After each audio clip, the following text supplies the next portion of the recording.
The other day, I came across a study which found that 1 in 6 car buyers in the UK consider themselves to be a bit of a brand snob, where they would spend a little bit more to get a car with a more recognisable badge. So today, I've got the Polestar 2 and the Mercedes EQA. Two pretty similar cars, but one has a much more recognisable badge. So just because the EQA and the Mercedes is a bit more popular, that means it's probably the best car, right? Well, I'm going to put these two head to head to find out that having a more recognisable badge doesn't necessarily make it the best car.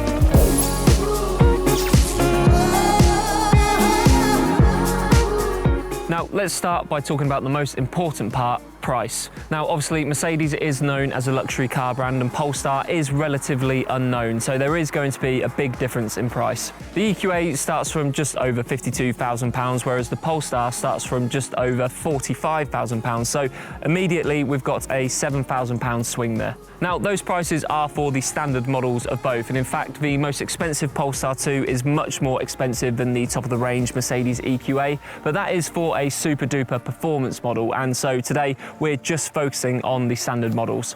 We have only got these two cars with us, but there is another car that I want to compare as well, the Kia Niro EV, which again is pretty similar to both of these.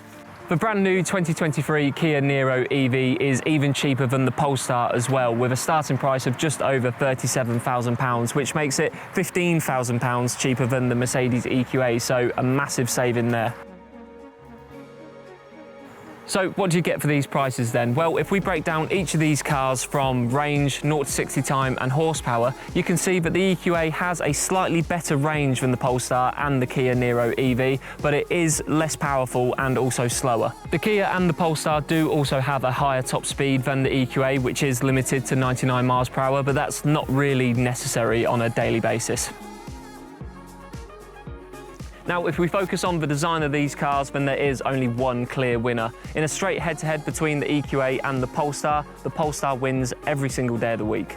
It's got so much more about it than the EQA, which is guilty of looking a bit conventional and a bit boring. Not only does it look better, but the Polestar is also much more practical. It's got a much bigger boot than the EQA, and there's also more room inside as well. The Kia Niro EV also has a slightly bigger boot too. On the Polestar, you also have a frunk as well for extra storage, unlike the EQA. Now, I'm not going to do a full review of the interior of these cars, but if you are interested in either of them, you can check out our reviews. We'll have links in the description, but for now, I'll do a brief overview of both. As I mentioned before, Mercedes is a premium car brand, so the interior is going to be of a decent quality, and it really is. Now, the Polestar has its own operating system, which works well for the most part with its own internet connection, and the whole infotainment setup is pretty good.